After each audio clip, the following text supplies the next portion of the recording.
Okay, this is kind of the middle section between Patriarch Grove and the next big hump, so to speak.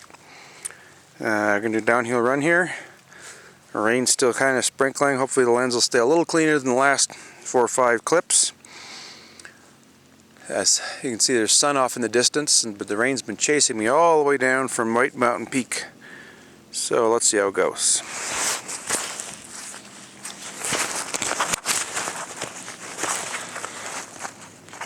There's a car coming.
I don't do a proper water bar.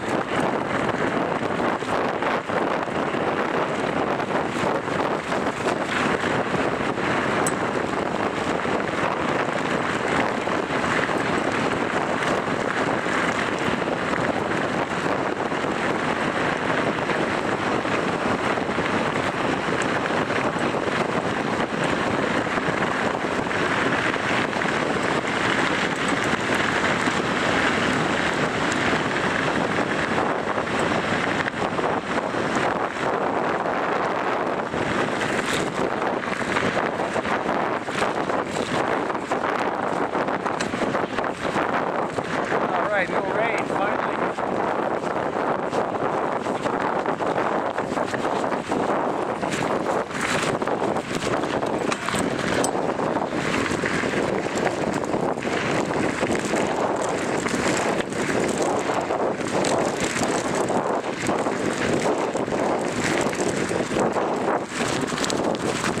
I'll let it roll here. A little bit of an uphill here.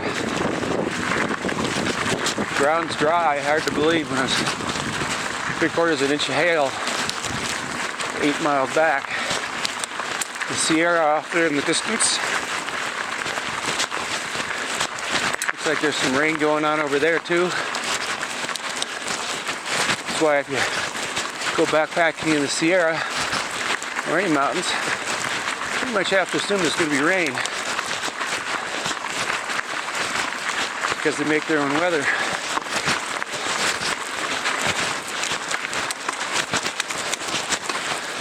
Uphill here. There's this typical road around here. Broken rock, pretty good condition.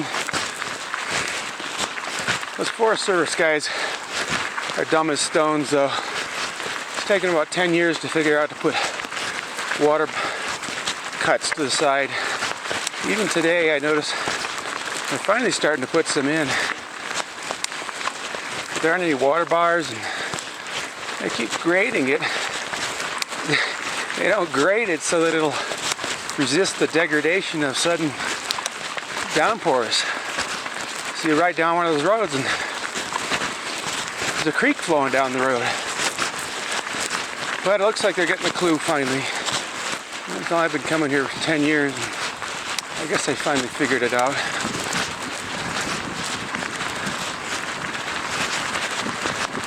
I'm going to let this sucker roll just for those people who've never been up here and might want to ride this. We're up pretty high. We're still about 10.5. sagebrushy. See an occasional wild horse out here. Usually a loner. Looks like a stallion. He was back up the road a ways. There's bristlecones all along here. And the truth is that most visitors drive to the Patriarch Grove. They drive around the loop. They go take a shit in the little bathroom there. And they walk about 100 yards out and say, okay, I seen the bristlecones. Well, that's good, because I'm glad they don't go everywhere else. But if you have a mind for it, just pick out any hillside and go take a hike to it. You can often find bristlecones that are as spectacular as anything you'll find in the official spot, or more. There's some really beautiful individual specimens to be found. I'm not going to say where any of them are. That's your job. GPS marking of natural things like that is total bullshit. Can't make it illegal, shouldn't, but I think it wrecks the whole experience. So I'd never do that. Yeah, road and mountain biker. Alright, we're gonna wrap around here. This little section, when it does rain here, especially late fall, like November, the sagebrush will just smell so good, and it'll turn this beautiful verdant green. Really, really nice.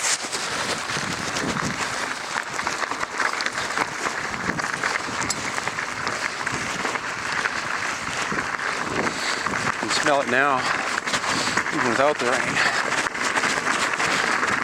It's quiet up here. You probably have wind noise on the camera, but it's just quiet and still and private. It's so much nicer than seeing 2,000 people in Yosemite.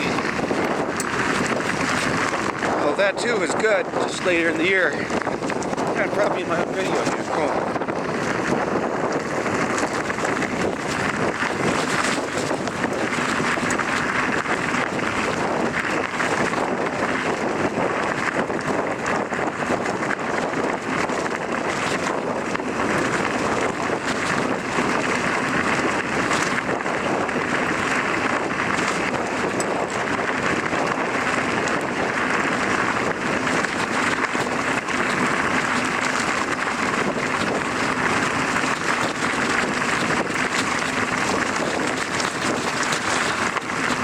You might have noticed if you watched some of these other videos I did that I don't put music to them because it's so damn obnoxious. You're looking at some outdoor video and you want to hear kind of what's going on. In this case, it's a lot of wind noise, admittedly, but as I slow down, there's the bike noises, and if I stop, the occasional birds and stuff like marmots chirping, and then have this music, the whole video. It's just, it shows a total lack of awareness of what the experience is. Music can change mood, but have it going constantly, just, it's even well-chosen music.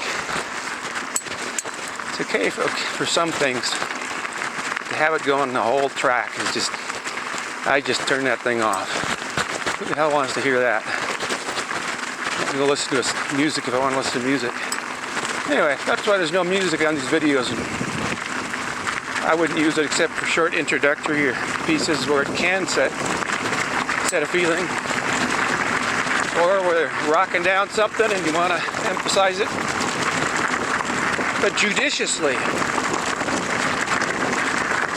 Not tactlessly or knee-jerkingly. Down we go.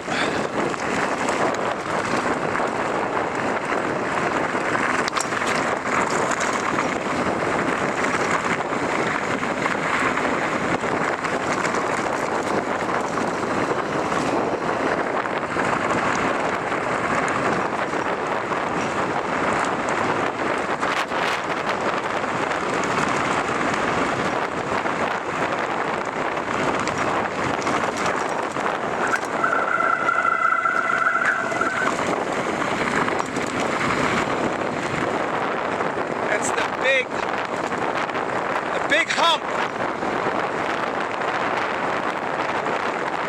Same thing as what certain presidents do in this country. Big hump.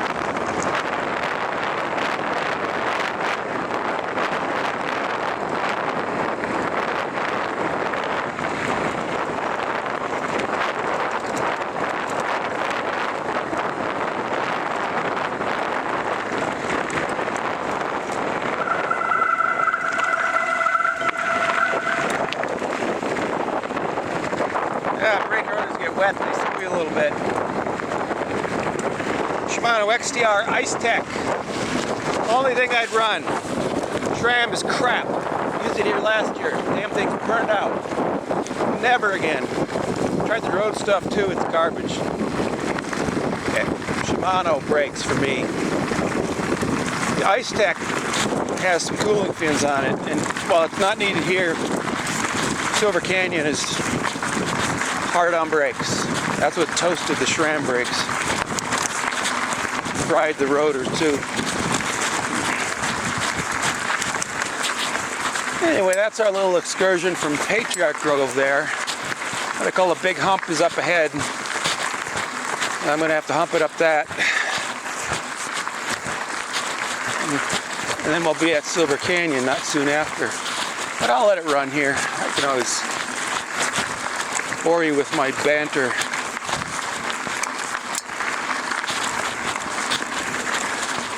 You know, it worked pretty well for food today. As a cyclist, I gotta watch what I eat on the bike to have good energy the whole ride.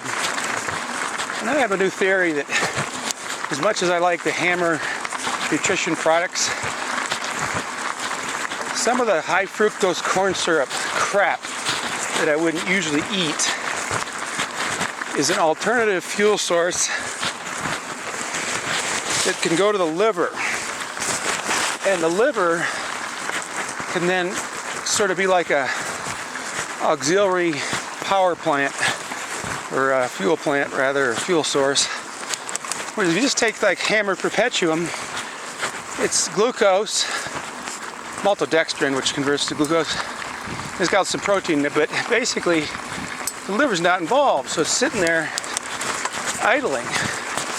Now, I don't know, I haven't studied this as a scientist, but what I'm saying is after 6 hours or so, and the liver is empty and has nothing to do, chugging down like a Mountain Dew or a nice high fructose corn syrup crap like licorice, which I like, I think that may actually work pretty well. And I had some today, several candy bars, some black licorice, some sprees, which is mostly sucrose. Same idea. Sucrose splits into half a glucose and half a something else. That liver deals with the other half. So as far as fueling, you gotta try things yourself. Don't overdo it on that kind of stuff. It won't work. Make you pretty unhappy. But I had very good luck with it today, and I've had very good luck with Mountain Dew at the 9-10 plus hour mark. So I'm starting to experiment with that. Alright, I'm getting hot. Got all my cold weather clothing on. So I'm gonna stop and change. Actually, you know what? Let's take a look at what I took today. Well, I'll start a new clip for that. It's raining later. Okay, Lloyd Chambers, digitaloid.com. And also, if you're a cyclist,